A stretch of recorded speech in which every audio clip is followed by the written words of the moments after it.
Thank you, Maddie. Good afternoon, everyone, and welcome to Johnson Consulting Conversations. I'm your host, Lacey Robinson, and I'm thrilled to have you join us today for what promises to be an insightful discussion about recruiting in the funeral service profession. I know that you have a million things that are pulling at your attention right now. Your phone's notifications come in fast. You've got deadlines waiting, and that to-do list isn't getting any shorter. And the fact that you've made the decision to carve out this time for your professional growth or your funeral home success, that's huge. And we appreciate you being here because we know that showing up is where transformation begins. And before we begin, I would like to mention that our Johnson Consulting Group clients have had tremendous success over the years enlisting today's guest and her team to secure top talents for their organizations. And it is my pleasure to introduce Suzanne Akre, founder and CEO of Akre and Associates and Akre Legacy Recruiting. And Suzanne brings over 40 years of executive recruiting experience in both contingency and retained search, and her impressive reach reaches across enormous and numerous industries, including healthcare and education, insurance, consumer products, and nonprofits, just to name a few. From specialists to executives, Suzanne has built lifelong legacies within organizations nationwide, and funeral service appreciates her help and expertise. Suzanne, thank you so much for joining us today to share your expertise in recruiting for the funeral service profession. Welcome. Yes, thank you. Thank you for having me on. Today's conversation couldn't be more timely in a profession where finding the right people can make or break a business. Suzanne's insights are absolute gold, and we're going to unpack everything in this short time that we have with her this afternoon. And we'll talk about common hiring mistakes and to what the next generation of funeral directors are really looking for. And trust me, some of these insights might surprise you. So I do want to jump right in with our first question. We want to know, Suzanne, what drew you to the funeral service profession and to add that to your recruiting portfolio? Yeah, that's a great question. And I'll be honest with you, we never sought out to recruit in the death care funeral space. It found us in a really unique way, which was awesome. As you mentioned, recruit in a lot of different industries across the country, everything from support to C-suite. But about 10 years ago, we started recruiting leaders for an organization that provided specialized services to the death care industry. And literally overnight, we had to become experts in all things death care. And we learned very quickly that the candidates we were recruiting had no prior knowledge to the industry. They didn't know anything about death care. They never even knew anyone that worked in that space. And so we realized we needed to slow our process, slow our roll, as I call it, and really remember that this is a calling. And we found that it took like twice the amount of time to just even engage with candidates. Not only did we have to do the normal thing, which is explain an organization's needs, their culture, but we actually had to educate the candidates on what death care actually was. It was a huge learning curve, I will be honest with you. But the people in your space, amazing, generous, kind, very generous with their time. And really quickly, we were able to make a difference because of that help. One thing kind of led to another, and our network grew. They started referring us to their clients that were having hiring challenges, and it snowballed. And, at every turn, we found that whether it was a funeral home, a cemetery, one of the suppliers, even our death tech clients, all had the same problem. They couldn't find talent. And so that's something I understand. I've done that in other industries. And so it was a natural transition to kind of build out that death care division of Akre and Associates. That's certainly fascinating, and I do appreciate that it didn't necessarily you didn't necessarily seek out death care and funeral service, but that it rather found you. And I hear very similar stories from funeral directors that funeral service found them. I especially hear that from my students at Worsham College. And it's a testament to how an opportunity can naturally evolve into something that is a specialized expertise. And speaking of specialized expertise, I want to talk about some of the unique challenges in this field. What unique challenges do you see in recruiting top talent for funeral homes compared to other industries that you work with? Yeah, there are a handful of very unique challenges only to this space. I think out of the gate, the biggest one is that funeral directors rarely manage their personal brand. So all the traditional recruiting tools that we normally use don't work. They don't have a professional profile online like through LinkedIn or some other platform.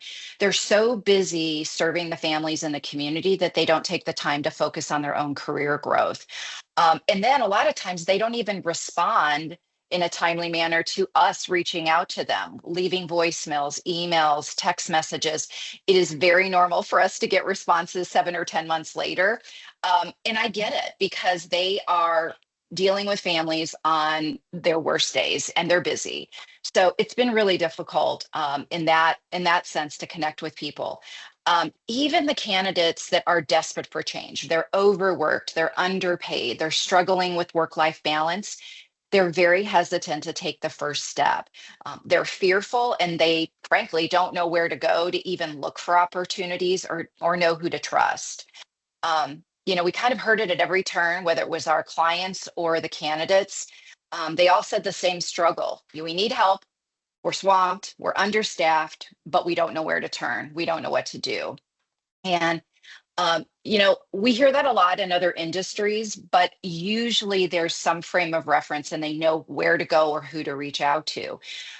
So it was because of the frustrations that we were hearing and just what we were seeing in the marketplace that we decided to launch a dedicated website that was really tailored to our death care and funeral services clients. We wanted a site where it was almost like a landing spot for the two to connect, right? The companies, the clients that wanted to carefully and quietly explore, like, what does it mean to engage with a recruiter? How do we even find talent? And then we wanted to connect with top talent out there, those that are in a great opportunity, but they're ready to take that next step and have a way for the two to connect. And so that's how it happened. And we're super excited to be able to have that. Quite frankly, we do not have a dedicated site for any of our other verticals that we recruit in. It's just this is a calling, and we needed to treat it that way and be able to build a trust with the people. I like that you mentioned a trust and time as being those unique challenges that someone from the outside profession may not recognize. And I appreciate that you have created a dedicated resource specifically for funeral service professionals through your website. And I want to dive into the actual process that funeral homes can expect when working with a recruiter from your team. Walk us through that typical process when a funeral home will engage your firm to fill a position, and what are those steps from initial contact to successful placement, and how can a funeral home prepare for reaching out to your team? Yeah, that's a great question. Our process typically always looks the same. We will schedule a phone call or a Zoom call, even better, so that we can learn about each other. We want to learn about what your company is, who they are, what's your culture. We want details on your current staff, what the makeup of that is. We want to know the history of the role. Is this a legacy replacement? Is this a role that you're adding because you're very busy? It's an add to, you're in high growth. Who are the families that you're serving in the community? What do they look like? What are they involved with? We want to go deep in understanding all the moving pieces for compensation package, benefits, relocation assistance, if that's applicable in the situation. We also want to find out, is there career growth within your organization? How do you view that? How can we best articulate that to the candidates? And then I like to just try to get an initial understanding of what the thoughts are for an onboarding plan for a new employee. We can always help with that, but we want to know from where are we starting. Once we get all that information, we walk through the process. We'll get a secured signed fee agreement. Then we immediately start doing what we do. We network, we run ads, we source through talent, anything and everything we can do to get in front of candidates. And once we've identified a good candidate, we will reach out to our client, try to get on a quick 10-minute call with them, walk them through their background, get their resume, their bio. We always get the candidate's availability for the next 72 hours to do a phone interview, a video interview, if they're in person, to be able to be there. And then really kind of get that scheduled. We manage everything from start to finish. We manage the entire process, even through the offer stages. And then even after placement, I micromanage the heck out of my clients because I have to. And I'm checking in regularly, right? I'm checking in weekly, sometimes monthly for the first probably 90 days or longer, just trying to make sure that the onboarding process is going smoothly for both the client and both for the new hire. Thank you for breaking down that process so clearly. And I like that you are checking in over the course of 90 days, which is desperately needed to check in and to encourage your clients to carve out that extra time in their day to meet potential candidates that could fill that position. It is important for our audience to understand the thoroughness that is involved in successful placements. And it does sound like there are quite a bit of details that goes into that. And timing is always a critical factor in those hiring decisions. I'd like for you to walk us through the typical time frame for filling a funeral service position in today's market, from the time when a funeral home engages your services to when a candidate accepts an offer. Yeah. Wow, that's the $1 million question. Everyone wants to know, how long is this going to take? And I often say, man, I wish I had a crystal ball. The way the market is today, I mean, it could take anywhere from 3 weeks to 6 months, and it depends on a lot of different factors. Some which are in my control as the recruiting firm that's trying to assist, and others that really aren't. Some of those factors are, what's this geography? Is this a small town? Is this a difficult location to get candidates excited about? Are the candidates really hidden? Are they responding to us? Is this busy season? Is it the holidays? Is it, what is going on in that community of how I'm going to reach people? Another big one that's really out of our control, and I try to really guide and counsel my clients, but just their willingness to actually make time to do an interview. Unfortunately, it's very common for us to have to reschedule and reschedule interviews because the client just gets busy. And I get that. Families don't show up on a schedule. They show up when they show up. And so we try to, have a plan A, a plan B, and a plan C to get people scheduled, but that can really be a challenge. Another thing is just, are we working with a realistic and competitive compensation package for that market? Another biggie that we try to head off right from the get-go when we're having conversations with candidates about a potential opportunity is counter offers. Did our candidate go and attempt to resign and their company chose to counter and keep them? We really try to walk them through that so they're not surprised, but it seems like no matter what we do, they're always shocked that their company would want to retain them and pay them better at this point. So it's really trying to hold their hand through it, but that affects it. We could have to start all over. And then the obvious ones, right? How hard is the relocation? Is this a timing and it's a family and the kids are finishing up school and it's going to take another 2 months for summer to hit? There's a lot of those things.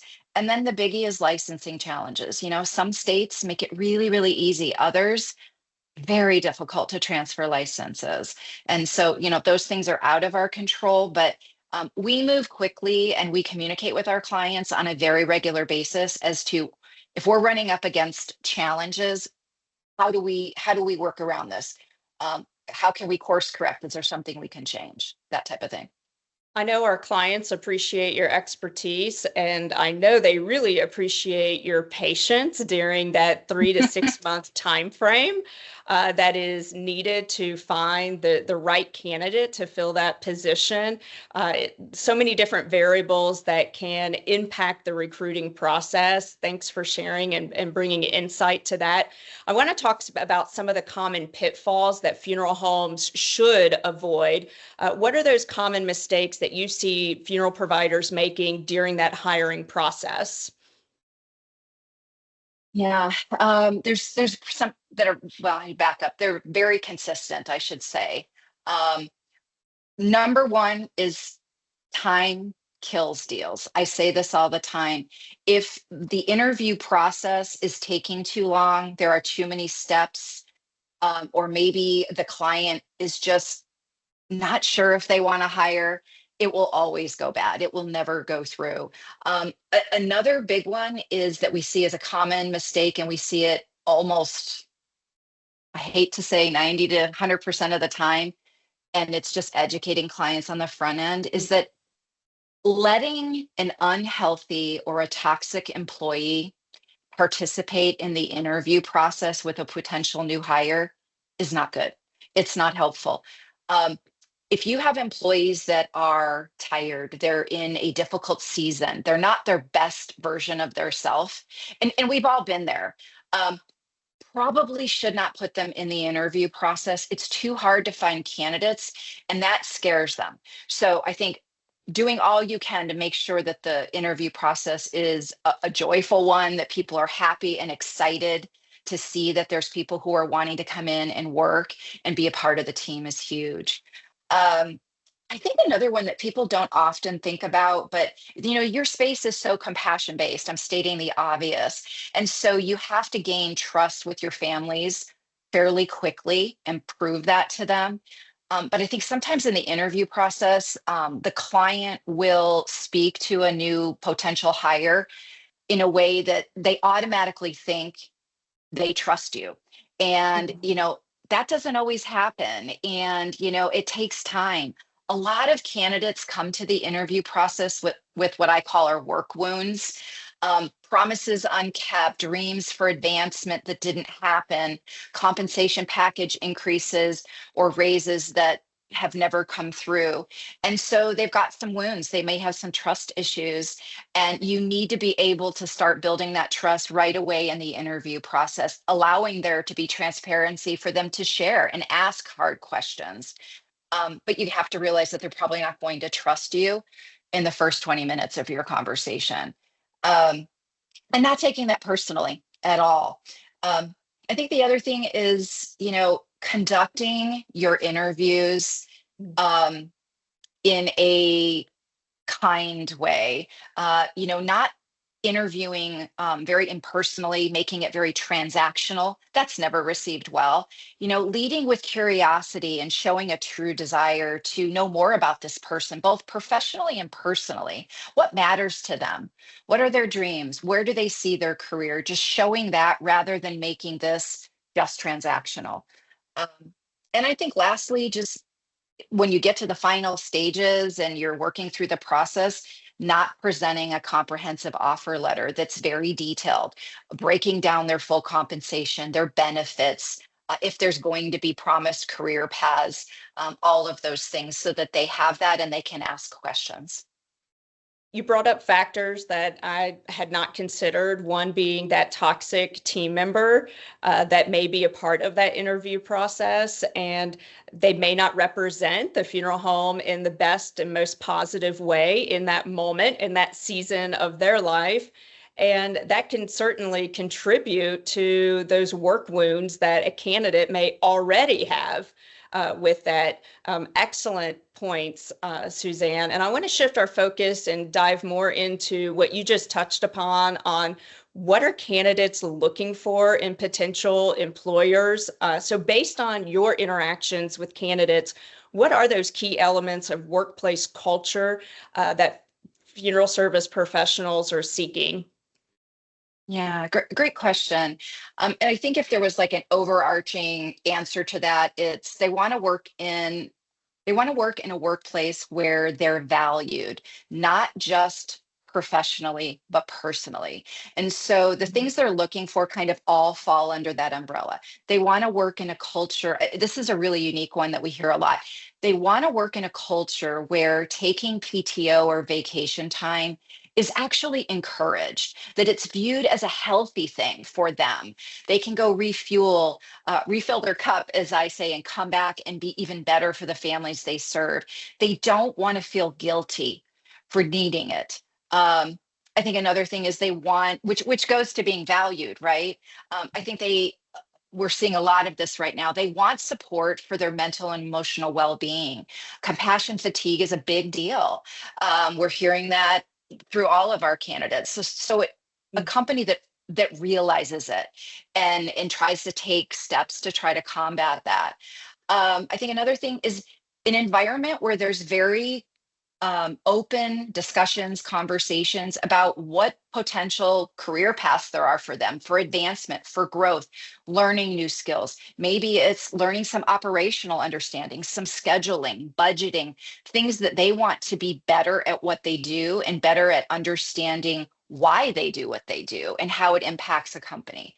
Um, I think another thing is that they really, really want mentorship. It's a priority to them, um, and they want to kind of wrap it all up and sum it up. They want a culture where the leadership actively supports them and empowers them. They're a champion for their people. Um, Money's great, benefits are great, but as far as what they're looking for in that environment, that's what they want. Professionals are looking for environments that support their whole person from career growth to their mental well-being. And it's not uncommon for a dedicated professional who cares deeply for the community almost feels guilty for taking a vacation, or they can't fully unplug while they're on vacation because they are worried about families that are being served. And you brought up so many great points with that. And I think having that culture where they are encouraged and it is supported, it means the world to them to know that before they accept a job offer. I want to talk about the decision-making process when candidates have multiple options. Let's dig a little bit deeper into that. What makes them choose one funeral home over another? Yeah, it's usually three or four consistent things that we're seeing. I think, no big surprise, having a solid compensation package is key. People work, they have a family to support, so having a solid package is number one. Location, if they've got in today's world, they can have lots of options, right, of where they can go. If they've got a location that's desirable for them, that's key. One of the things that we try to do, we do so many candidates that are relocating that we try to help them. We put together some kind of community insights for them. If we know they're, moving from Texas to Wisconsin, we're going to find out what their family needs. What are the kids, their sports they're involved with? Does the spouse, what do they do for a living? Do we need to help them find work? We try to give as much information so that location is an easy decision for them. Um, another thing is just culture of, like we've already chatted about, of what the company looks like, the funeral home. Are people happy that they're interacting with during the interview process? And then they just, they want an opportunity that if they are having to relocate, that there's some assistance with relocation or even assistance with housing. There's a lot of creative things we see clients doing to offset, even just for a month or two, till they can get on their feet and decide what's right for them. So it comes down to some of the basics that, either they're going to be a fit or not. And I think that's different than some of the other industries we recruit in. They're weighing multiple factors, and the importance of culture cannot be overstated. And to mention again to our audience, you do have the one site dedicated to funeral service and death care industry jobs, acrelegacyrecruiting.com. It is a fantastic resource specifically for funeral service, and I have personally seen how your help and expertise has helped funeral providers across the country. And I want to explore those success stories. What effective strategies have you seen that funeral homes implemented to build and maintain a strong and committed team in today's employment landscape? Yeah. It, I, we work with some amazing funeral homes, and I think that's the thing that I wish I could communicate. I wish I could just stand up and yell it from the mountaintops that people do not need to be working in funeral homes companies that are not treating them well, where they don't have some type of work-life balance. We work with amazing funeral homes that have done some great things for their employees. You know, I'm going to sound like a broken record, but there are funeral homes paying their employees well. Cost of living has skyrocketed. You've got to keep up with the needs. Do the best you can, the most you can, to make sure that they're able to take care of their families. Thinking through a solid onboarding process and going the distance with it, that builds so much trust for not only the new employees, but your internal employees, that they're valued, that we want consistency, that we're all on the same page. We are a team, we are collaborative.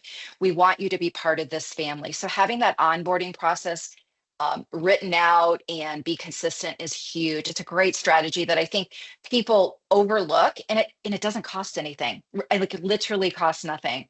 The other thing is really caring for your employees as well, or if not better, than the way you care for the families in your community.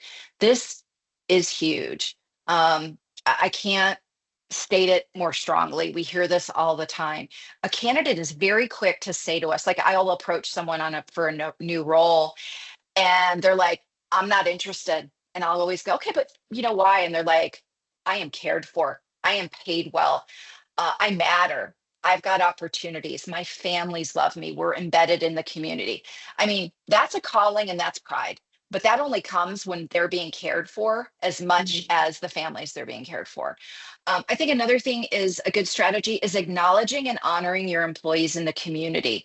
If they're out there and they're involved, they're joining clubs, organizations, organizing 5Ks, serving on the Chamber of Commerce, whatever that looks like, honoring them, talking about it, lavish encouragement and public praise on them for doing good things in the community. They are your cheapest piece of marketing, both in the community for families to know to go to you, but more importantly, to get additional staff that wants to come work for your organization. I think the biggest thing is just, again, I think it's a simple statement, but I think people forget it, which is, as an owner, just show up for your people. Literally, it's the greatest like superpower you have is show up for them, and you'll be amazed that it's just the power that has on your employees, because trust me, so many are not doing that. And again, it's a simple thing to do. It's just making the time to do it. I spoke to a Johnson Consulting client a couple of weeks ago, and you were able to help him fill a position that took less than 1 month to find that ideal candidate. And he went in with a strategy before he reached out to you. And part of that strategy was carving out the time to make this happen in a reasonable time frame and going in with realistic expectations and really truly having the desire to make sure that it is a perfect fit with the funeral home and the candidate. So speaking to your expertise on that, and I wanted us to think about the next generation of funeral directors and how they have changed over the years. What are they really looking for in these employment opportunities?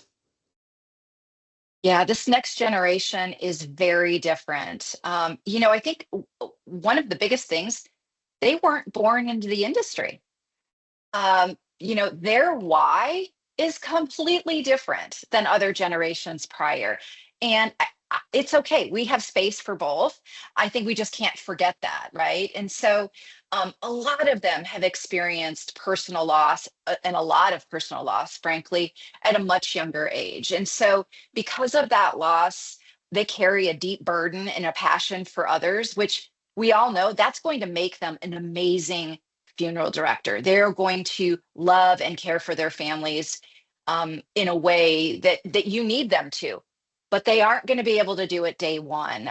They need your guidance. They need your mentorship. They need direction on how to focus the passion they have because of the losses they've been through.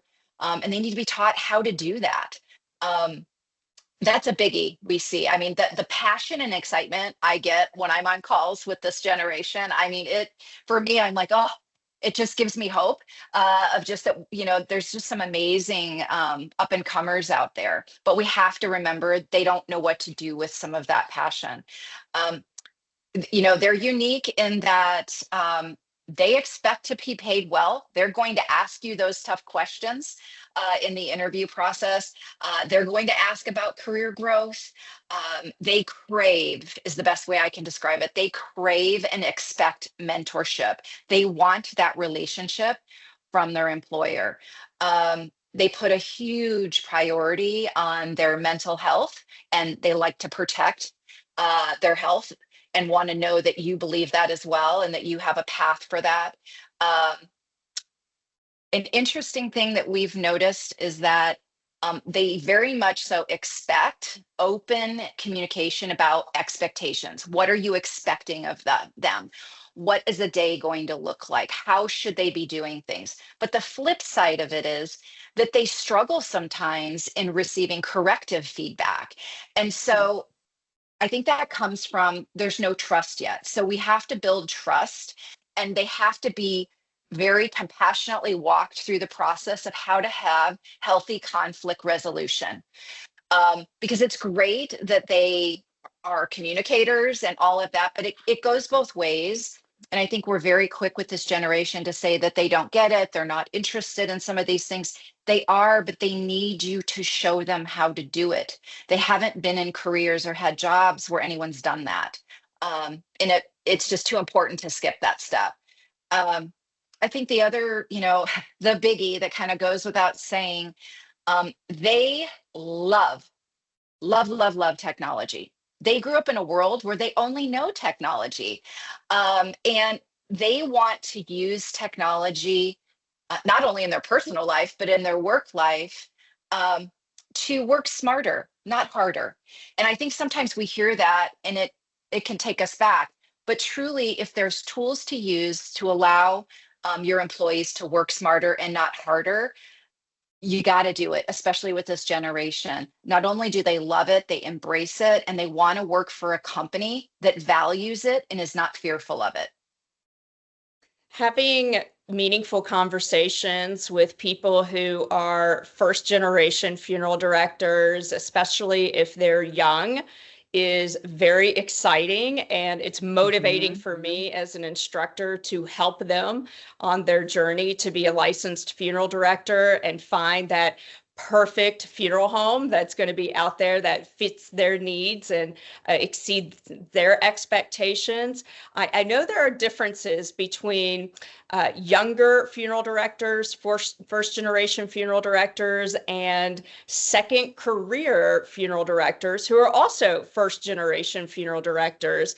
What are some of those differences that you observe between younger ones and second career ones? Yeah, there's definitely differences, but I will tell you that we need both.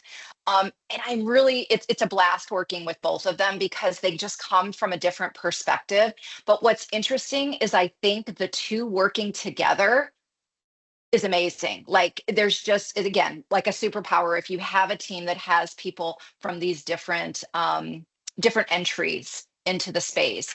Um, second career students and professionals, they've already done really difficult things to climb the career ladder, and they know and already know their capacity to do hard things. And because of that, a lot of them have a lot of goals of where they want to go with their career. Many of them have had very specific situations that has drawn them to the calling now. And they're really, really excited. And I mean, just super excited about finally being able to do something that they want to do with their life, not because they have to, which is huge. I think they come with a much higher maturity level, a higher EQ, emotional quotient. They have the ability to read a room and assess a situation really well.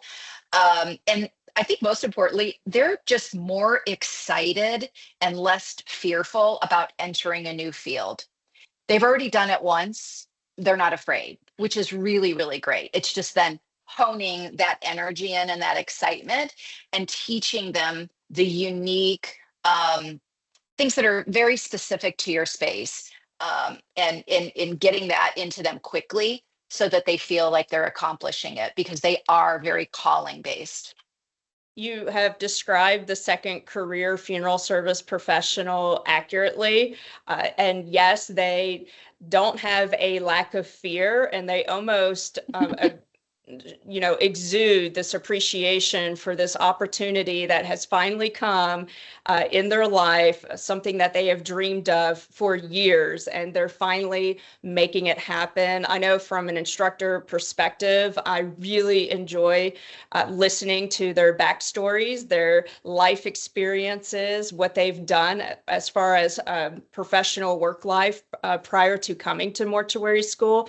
It is incredibly interesting, and their passion is very exciting, especially for an instructor. In regards to the second career funeral service professional, their needs, their expectations, their contributions, what are some of those insights you can share with us about that? Yeah. I think the thing to remember when it comes to their needs and expectations, they've a lot of them have come from management or other customer Mm. facing roles previously.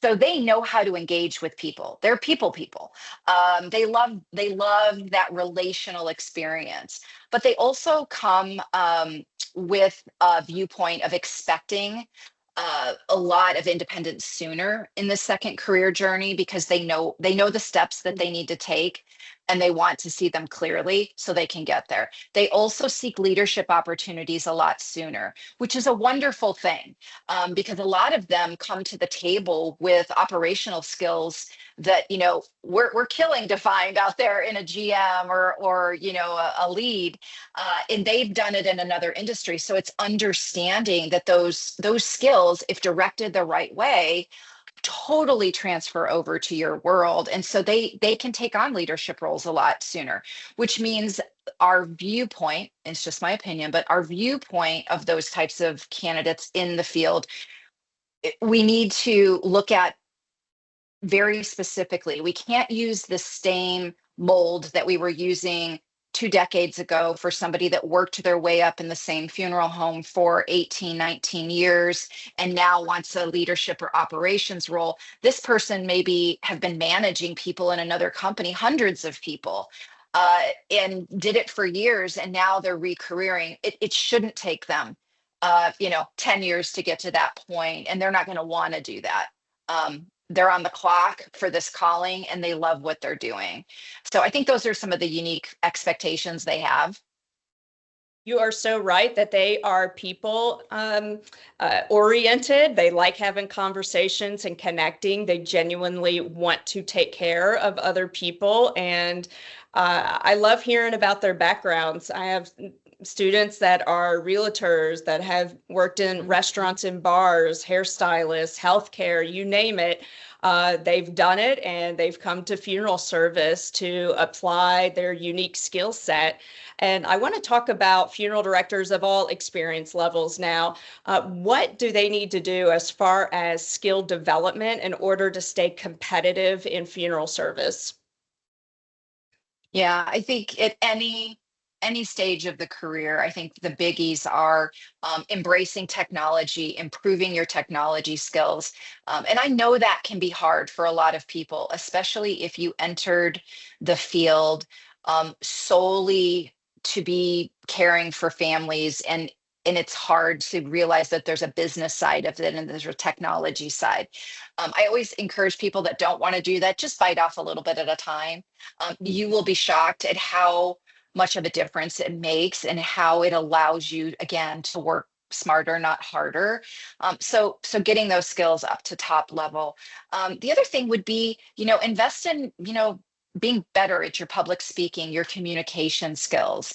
Another thing would be like managing your professional profiles out there on LinkedIn or other platforms. Make sure it's up to date, it's accurate, people can reach you. Make sure you're checking in on it. Many of us are messaging you. Go look, see, we've messaged you, and please respond to us. And then get out in the community, network, be, forward facing, be out there eyeball to eyeball, as I call it, with people. And I think just another thing is really investing in some good compassion training. There, everyone, as you know, deals with grief in a different way. And I think it's important that we're constantly working on our compassion skills and training, and getting new tools in the toolbox so that we can meet the families where they're at. One of the hot topics in funeral service is how the smaller independent funeral homes can compete with the larger corporations. And when it comes to attracting and retaining talent, what can the smaller independent funeral homes do?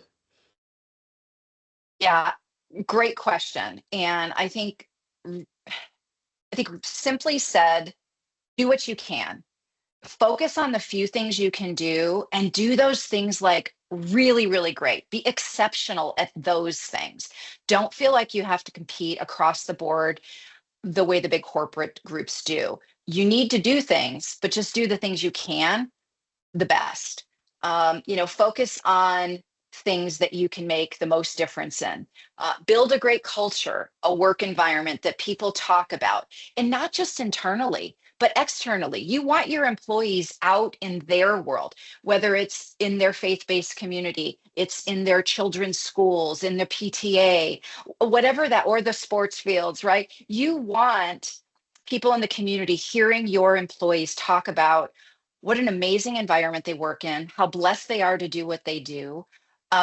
Usually they're not quiet. These are relational people anyway. So you really want to build a culture where the work environment is talked about. It is literally your cheapest, most affordable marketing tool out there. I think the other thing is compensate competitively to the best of your ability. And in doing that, sometimes you have to get outside assistance to really evaluate what's real. Because if you've had people working for you for decades and they've gotten incremental increases, their compensation today might be a significant jump from where they were 20 years ago, but it may be 20,000 behind what the market's bearing right now. And so you need to get accurate data, and it's seeing what's real out there. Looking at job ads, there's a reason like a lot of them don't even post it because compensations vary. So do the best you can with that. Provide what benefits you can. Bare minimum, provide really good PTO. I can't tell you the number of people that we talk to that engage to get information from us on hiring, and I'll ask what their PTO is, and literally it's 3 to 5 days accrued a year. We have funeral homes offering 3 to 4 weeks and then sick time. You can't have to be able to compete. And so do what you can to offer benefit packages to the best of your ability. If you can provide on-call bonuses, if you can hire extra part-time support staff so that your full-time employees can truly work a normal work week, 40 to 45, 50 hours, not 75 to 80, which is what we're hearing out there. Pay for their community memberships and continuing education. If it's a rural area, assist with housing, find creative ways to do that. Another thing that costs nothing, but have a solid, company handbook, benefits, policies, a solid onboarding process. We already talked about both of those. A leadership or mentorship system to be provided for them. If you can do it internally, great. If you can't, look outside and get an outside vendor to provide that if it's going to be too much for you, but do something. And then really look into mental health care programs and services to help with the compassion fatigue. Um, and I just think that's however you feel about it, it's an underlooked thing. And the newer generation, they're all asking about it because I think they realize you can only be with people in a grief setting so many hours and not take on some of that. So they want to know what you do. And it doesn't have to be expensive, but finding creative ways to love on your people and get them through the tough times. Um, I also think, like, lastly, something simple, have a strong website, a website where your staff is honored. Their photos are there, there's testimonials, you've got a bio on them about all the amazing things that they're involved with in the community. Um, there's a reason why the corporate groups don't do it. There is. And I will tell you, as a consumer who's had to use funeral service providers a lot in the last 7 years for our own family, um, I want to go on and I want to look at who I'm going to be having an appointment with at 4:30 today. I have to feel like I can trust, and I know it's just perception, but as a consumer in my worst moment, I need to look and have some frame of reference of who's going to be caring for my person. And it's great to do it. I think it's the most underused thing out there, or they don't keep it updated. Your employees feel honored to be on there. Again, when they're out in the community talking about it, these are the things they chat about. I can't tell you the number of people that ask me, what's their website? I want to go to their website. Who are their funeral directors when I'm trying to interview them? So this, jazz up the website. It's huge. That's all encouraging advice. And I'd also like to think that if you're going to build and put in the effort and make the investment to have a very positive funeral home culture for team members to talk about it on social media when you do recognize team members for their accomplishments, or again, showing the love for your dedicated team, that it means something to other community members who are taking notice of what you post to the funeral home's Facebook, Instagram, or LinkedIn. It all helps to allow the community to see that culture and potential candidates that may be interested in working for the funeral home. For our mortuary students that are joining us today, what advice would you give them about positioning themselves for professional roles in the future? Yeah, that's a great question. I think my suggestions, what I would encourage them are to control the things you can control. And then get out of your own way, right? So build a professional brand. Please build your brand. Have a social media profile that's professional. If you've grown up in an era of only social media and technology, you probably have personal sites out there. Go look at them if you haven't looked at them in a while. Clean them up. Make sure that is what you want the community seeing if they Google your name or an employer looks. Um, I think another thing is go get a mentor. Do not wait for your future employer to provide you one. Go find one on your own. Um, and then I think joining in the community, being a part of where the community that you work in, join organizations, get involved in the faith community, be social, be out there.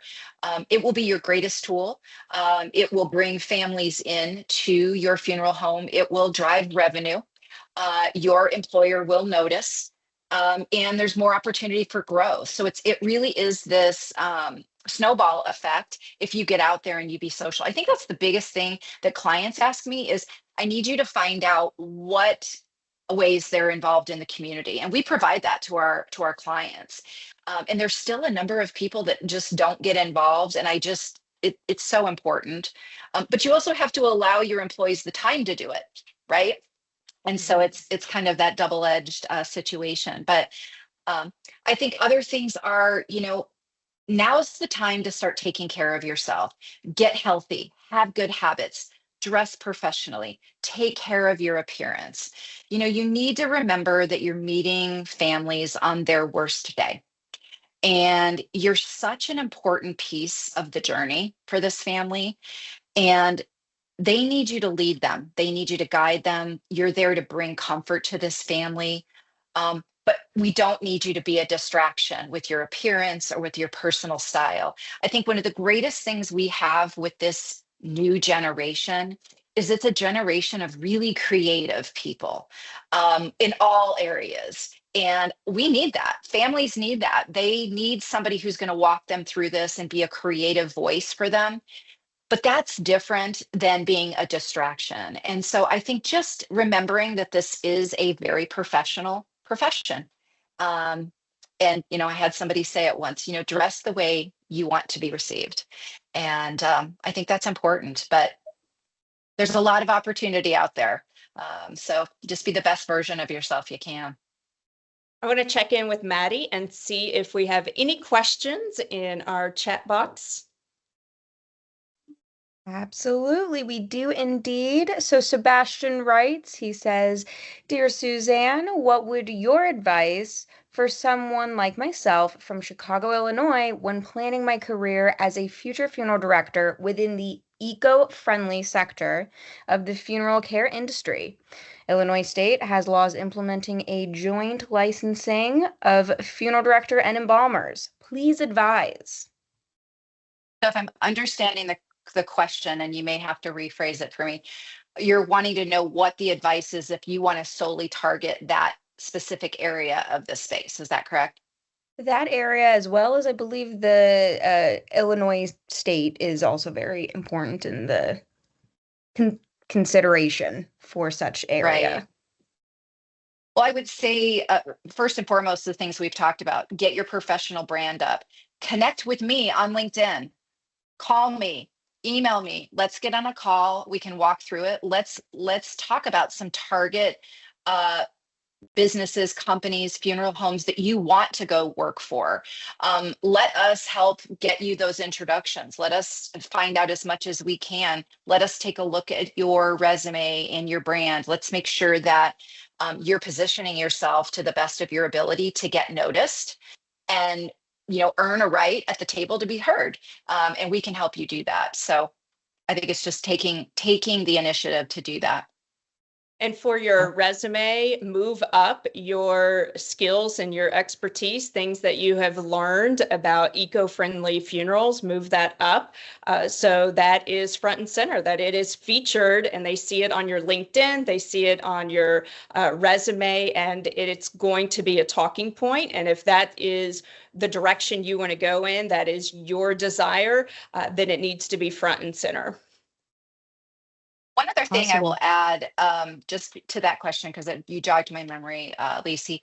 One thing I have seen work, especially when you're looking to secure an opportunity in a very niche market, I've seen candidates do very short, quick, 1 minute videos of themselves, basically describing what their why is, what they're looking to do, and to your point, their passion for that specific niche market.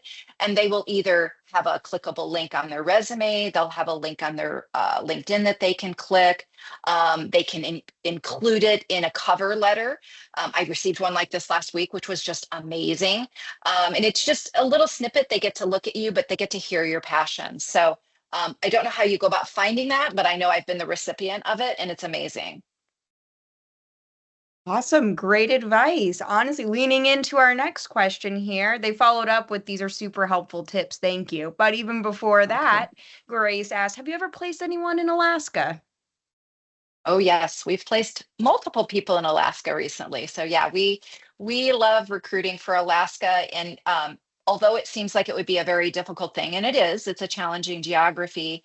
It's just about us hunting out people who are really open to the opportunity, and we've got some amazing clients in that area that when I say they pull out all the stops and build incredible packages for these people to make them the most successful that they need to be, they've done a great job. So yeah, we love our Alaska clients. Awesome. She says that's fantastic news. So very excited. That's great. Does she want to go to Alaska? Give me a call. All right. Well, looks like that's up. Michael, thank you. Thank you for the support. Just getting a lot of very good feedback here. Yes, Grace's end goal is hopefully to get to Alaska. So there you go. Give Suzanne a call. Thanks, Maddie. Suzanne, thank you so much for sharing your expertise and your insights with us today. Your perspective on recruiting in the funeral service profession is invaluable, and I know our audience has gained actionable strategies that they can implement today.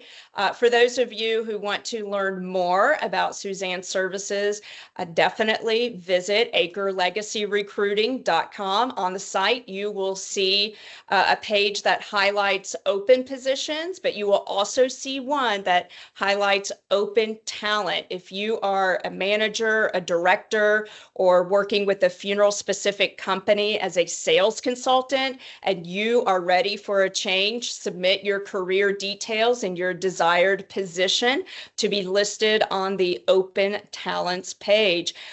So thank you, Suzanne. Oh, thank you. I really appreciate it. It's a great opportunity. Thanks. Before we wrap up, I'm excited to announce our next Johnson Consulting conversation, which will be April the 9th at 2 p.m. I'll be interviewing Amanda Hill. She is founder and president of Female Forward, and we'll be discussing how funeral providers can better market to female consumers and become more effective communicators with them. And this is a topic that affects every funeral home's bottom line, so you definitely do not want to miss it. Thank you all for joining us for today's Johnson Consulting Conversations. Thank you, Maddie, for your behind-the-scenes assistance. And we look forward to seeing you all at our next event, April the 9th. Thank you.